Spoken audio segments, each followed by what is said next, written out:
Damos início a mais um programa Anatomia do Poder, e hoje temos novamente um privilégio na Rede Vida. Teremos como nosso entrevistado o eminente senador Eduardo Girão, que eu sou um grande admirador dele, mas todos aqueles que sabem o que é um Estado democrático de direito sabem perfeitamente que é o verdadeiro defensor do Estado Democrático de Direito. Hoje vamos falar um pouco sobre as CPIs. E quero apenas dizer, lembrar aos telespectadores, que nós dois também gostamos de tricolores. Ele foi presidente do Fortaleza, lá no Ceará, eu presido o Conselho dos Cardeais, do Conselho Consultivo de São Paulo, e sou sócio de São Paulo há 80 anos. Ao benemérito, vitalício do Deliberativo, nato do Conselho Consultivo, de tal forma que temos uma paixão por clubes tricolores. Meu caro senador Girão, é um privilégio tê-lo aqui.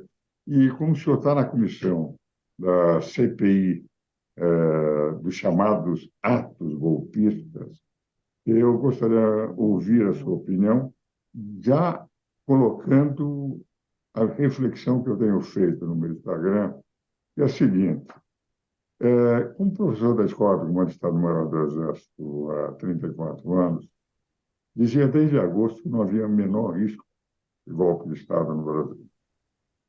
Conversei muito pouco com o presidente Bolsonaro, até porque não ia procurar, não sou político, e às vezes que conversamos foi por telefonemas ou contato, um único contato pessoal. E também nunca vi do presidente Bolsonaro ter feito a menor menção à ruptura institucional. Ao contrário, na última que conversei com ele através do WhatsApp, com visualização, 2 semanas antes de deixar o poder, ele reiterava, enfim, de que respeitava, e estava dizendo isso nos jornais. Os jornais não publicavam, mas alguns publicaram, que respeitaria. Nós tivemos aquele movimento do dia 8, uma multidão. São Paulo, no dia 6, isso o secretário de Justiça do Estado de São Paulo, ex-presidente do PRF, da segunda região, ele chegou no Conselho Superior de Direito da FEComércio, que eu presido, no mês de março, inaugurou falando o seguinte: ele teve a informação no dia 6. Havia pontos aqui em São Paulo onde havia pessoas também assim, pedindo. Então, ele reforçou a Polícia Militar lá, entende? E conseguiu, porque tinha informação, atuou. E São Paulo não teve, apesar de terem tido, teve essa informação, nenhuma posição. Brasília teve também as mesmas informações. Ministro da Justiça, como secretário de Justiça, e a ministra da Justiça teve também essa informação. E nós tivemos aquele movimento em que quase todo mundo estava desarmado. Eu nunca vi na história do mundo nenhuma revolução com pessoas desarmadas. Esses dados vão ser examinados na CPI. Agora eu gostaria que o senhor falasse o tempo inteiro desse primeiro bloco sobre como é que o senhor está vendo a CPI. A minha posição é que há uma imaginação, uma capacidade spielbergiana daquelas autoridades, dos 3 poderes, de entenderem que há atos golpistas de pessoas que não tinham arma nenhuma para fazer qualquer tipo de golpe. Foram alguns vândalos que, efetivamente, destruíram, têm que ser punidos, mas não uma sem individualização da pena, esta generalização. Como é que o senhor vê tudo isso, senador? Doutor Ives, em primeiro lugar, uma honra, uma alegria muito grande estar participando novamente do programa Anatomia do Poder, né? Eu que lhe admiro, eu que cresci lhe admirando a sua dedicação em favor de causas da família, em causas da vida, que muito tocam minha alma, meu coração. E eu estou aqui hoje, servindo aqui no Senado, com todas as limitações e imperfeições, mas tentando fazer o melhor por essa nação que a gente ama.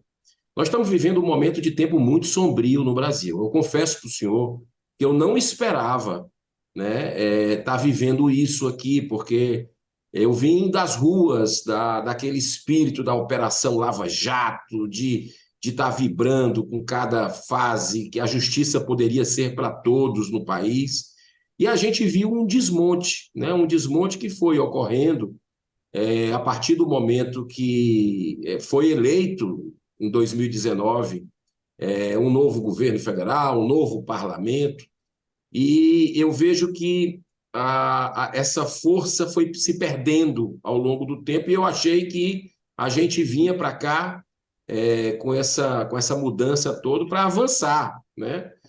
E o, as narrativas têm tomado conta do país, né? A gente percebe que, como o senhor bem colocou, essa chamar o que aconteceu do dia 8 de janeiro de terroristas, aquelas senhoras, aquelas pessoas que estavam ali com Bíblia na mão, no mínimo um desrespeito à inteligência de cada um de nós, né?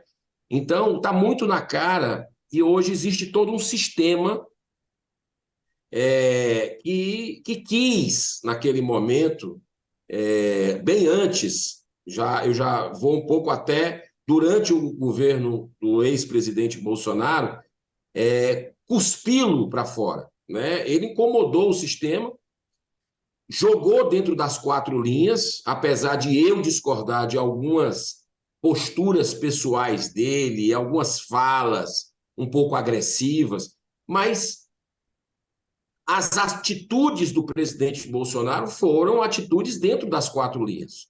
Acredito até que ele, pela liderança que ele ainda tinha ali, e ainda tem, em boa parcela da população, naquele momento, naquele vácuo, né, que ficou ali entre a ida dele para os Estados Unidos e o que ocorreu no dia 8, que ele poderia ter dado uma declaração para que as pessoas fossem para casa, né, porque teria, de uma certa forma, evitado pelo menos algumas pessoas dentro desse movimento.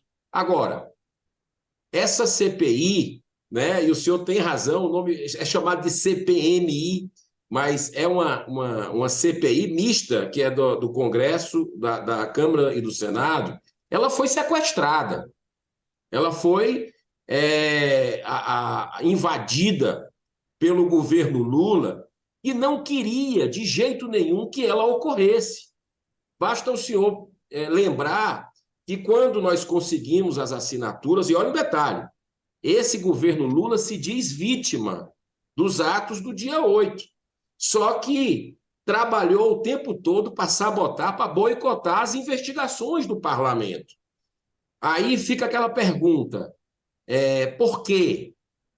Será que foi aquele vazamento das imagens da CNN que mostra o GSI do Lula já, junto com uma equipe, praticamente anfitrionando os invasores? Será que foi o relatório da ABIN que demonstrava, alertava o governo federal, as agências, 48 agências do governo federal, e 2 dias antes elas estavam alertando que o objetivo dos atos seriam violentos, seriam a destruição física, inclusive, do Palácio do Planalto, do Senado, da Câmara e do STF? Por que o governo federal desmobilizou a guarda presidencial, então, sabendo disso? Horas antes do ataque, o governo, em vez de reforçar a guarda presidencial, como São Paulo fez no dia 6, o senhor acabou de relembrar, por que o governo não tomou medidas? Será que era muito cômodo para se vitimizar, deixarem quebrar, para reforçar uma narrativa que eles queriam deixar na história do Brasil?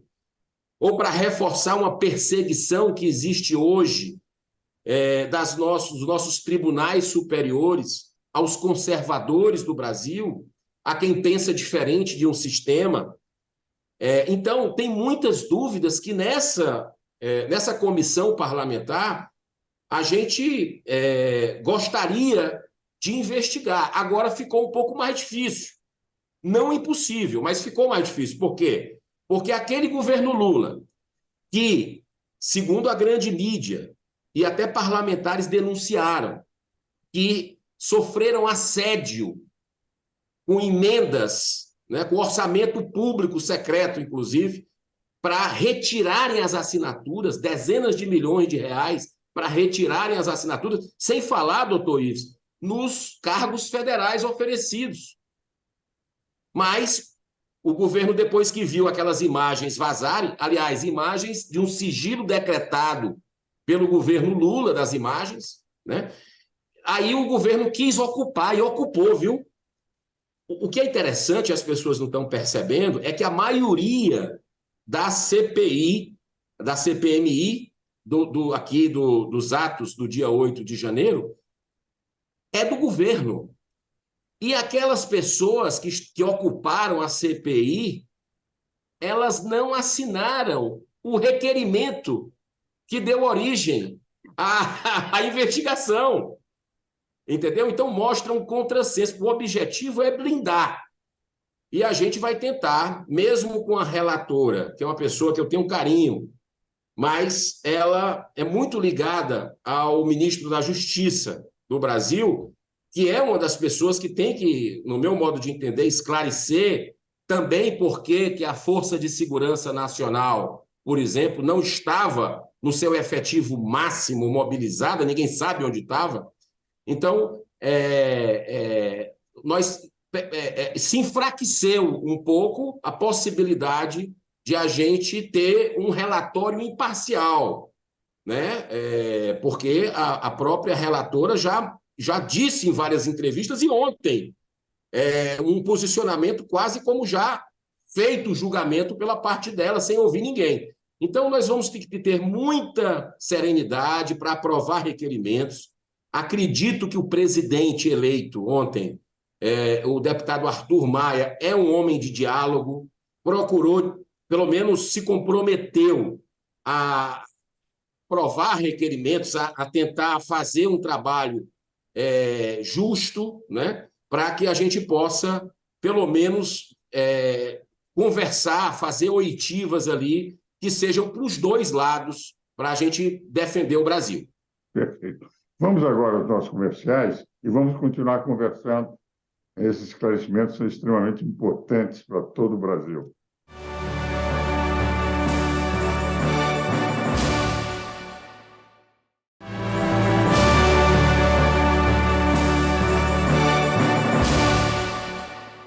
Damos continuidade ao programa Anatomia do Poder, hoje ouvindo um queridíssimo amigo a quem eu tenho uma admiração irrestrita, que é o senador Girão.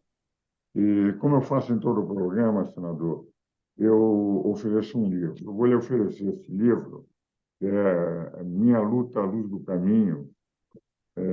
São comentários que eu faço, ou reflexões, sobre cada um dos pontos daquele livro que foi considerado, no século XX, como a imitação de Cristo para a modernidade, por São José Maria Escrivá. Eu estive na sua beatificação, na sua canonização, tem até carta que ele me escreveu quando ele comemorou 50 anos de sacerdócio. E aí eu tinha estado 9 vezes com ele aqui no Brasil. Então, a quem eu diria, do ponto de vista de caminho para Deus, de religião, foi quem realmente mudou a minha vida. Minha mulher trouxe de novo para a religião. Minha saudosa mulher. E São José Maria Escrivá deu o caminho. E eu vou lhe mandar o livro. Muito obrigado, doutor. E são quantos livros publicados já, só por curiosidade?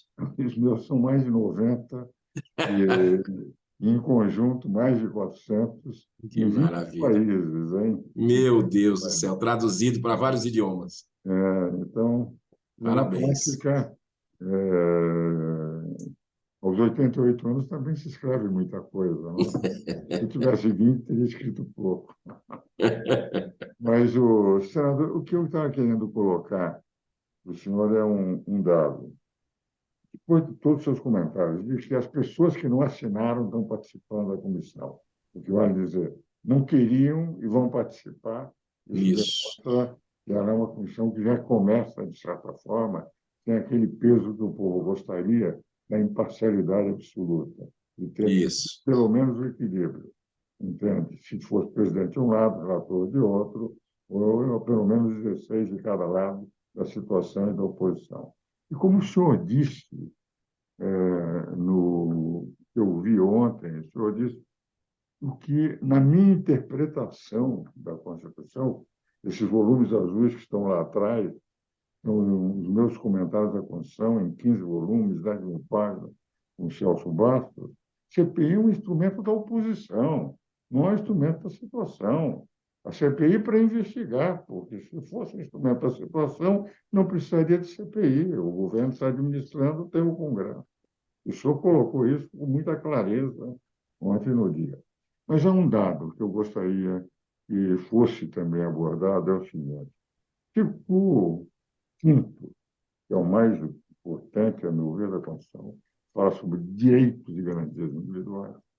No inciso 43, quando fala sobre terrorismo, etc., os atos terroristas são igualmente responsáveis. Aqueles que praticaram, aqueles que encomendaram e aqueles que se omitiram.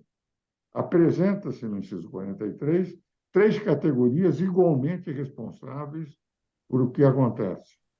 Aqueles que praticaram, aqueles que encomendaram os atos e aqueles que se omitiram e que podiam ter sustado. Ora, nós não vimos até hoje, esse aspecto que é dos omissos. E esses omissos, não, segurança nacional não ter sido utilizado, ter desmobilizado o Palácio, tendo todas as informações, não fazendo o que o secretário da Justiça de São Paulo fez com a maior tranquilidade. E o secretário era um magistrado, eu até o examinei para juiz federal, foi o presidente do Tribunal Regional Federal, e o ministro da Justiça também foi um magistrado, ou mais do que ninguém deveria saber por que atuar.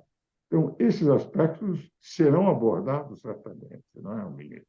Não tem a menor dúvida. Mesmo em minoria, doutor Ives, a gente vai tentar fazer o nosso trabalho. É Davi contra Golias ali dentro. Porque, como eu falei, o governo ele sequestrou na marra, né, na força, no jogo bruto, esse instrumento legítimo da minoria, da oposição, que é essa CPMI. Mas a gente tem que entender, por exemplo, aquele repórter da Reuters, né, que estava lá e pareceu até ensaio fotográfico. Peraí, só faltou dizer, quebra de novo para a gente ver. Né? E as imagens mostraram, as imagens que foram vazadas, repito, que o governo Lula decretou sigilo. Né? Então, chega de segredismo na República, a gente tem essa meta de reescrever a história do que aconteceu nesse dia 8. Olha, aqueles que se dizem terroristas, né? Aqueles que são taxados hoje como pessoas que estão aí, inclusive no inquérito das fake news, dos atos antidemocráticos lá do STF, que são parlamentares, aqueles que se dizem terroristas, eles estão querendo investigar. Olha que coisa contraditória do ponto de vista da narrativa de quem quer perseguir, porque não faz sentido isso. Então, eu vejo também, doutor Ives, que nós somos homens de fé. E o povo brasileiro, segundo uma pesquisa que teve recente, internacional, forte, não estou lembrado a fonte, mas mostra que o povo brasileiro é o que mais tem fé em Deus. Né? Isso foi recentemente divulgado. E nós somos um povo pacífico, por natureza. Nós temos a maior nação católica do mundo, a maior nação espírita do mundo, a segunda maior nação evangélica, já chegando na primeira, né? E a gente convive bem. Né? O povo brasileiro é um povo maravilhoso. Você conhece esse país melhor do que eu, o potencial de riqueza, o agro está aí para mostrar isso, o turismo, tudo que a gente tem aqui, água. Né? Então, o Brasil, eu não tenho a menor dúvida, que é um país que é para estar no topo do mundo. Mas, infelizmente, digo isso sendo político, né? Mas é uma meia-culpa também.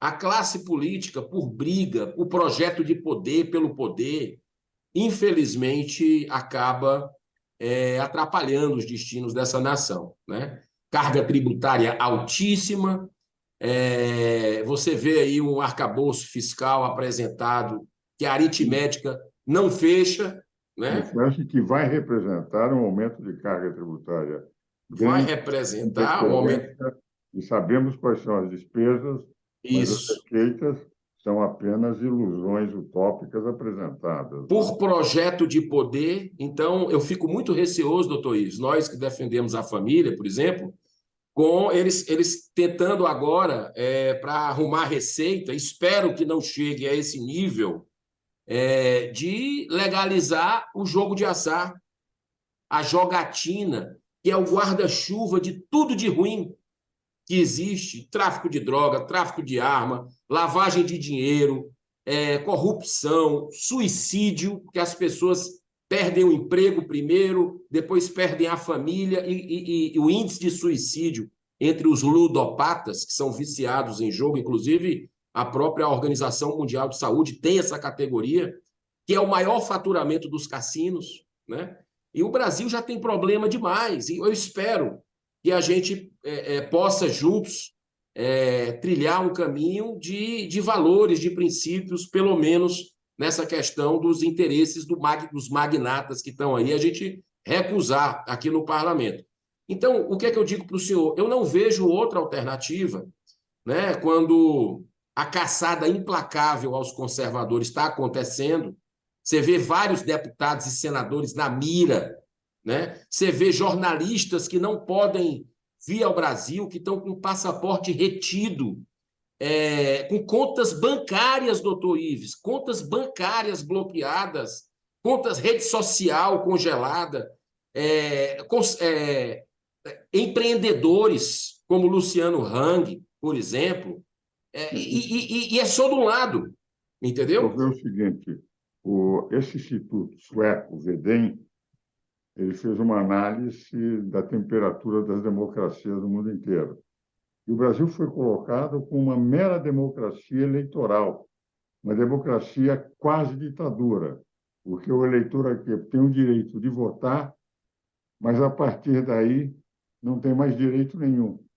Mais do que Isso, isso, dois dos fatores que levaram à queda do Brasil no ranking de um Estado democrático foi haver censura e haver presos políticos no Brasil. E são isso, dois ingredientes que maculam por inteiro a democracia. isso. É isso que está acontecendo. Então, eu só vejo um caminho, doutor Ives. E dia 4, vários movimentos de rua, inclusive o Vem Pra Rua, MBL, mas muitos outros, ranking dos políticos, muitos outros movimentos estão chamando as pessoas de forma ordeira, de forma pacífica, de forma respeitosa, como sempre nós fomos às ruas. A direita sempre fez movimentos assim, então, sem quebrar nada, sem jogar um papel no chão, né? Mas chegou a hora da gente voltar, porque está demais o que está acontecendo no Brasil e os homens de bem precisam se levantar, né? Claro. Então, eu sei que o seu programa na Rede Vida, Anatomias do Poder, vai para pessoas formadores de opinião, pessoas que têm um histórico, e é um convite que eu faço para servirmos, nem que seja escrevendo um artigo, ou indo para a rua, ou falando com a família, com os colegas de trabalho, mas o Brasil é nosso, é dos nossos filhos e netos, e a gente não pode deixar esse país cair numa ditadura, porque hoje, com todo respeito a quem pensa diferente, nós estamos numa franca ditadura da toga no Brasil. Meu caro senador Girão, excelente programa, quero agradecer muito a sua participação.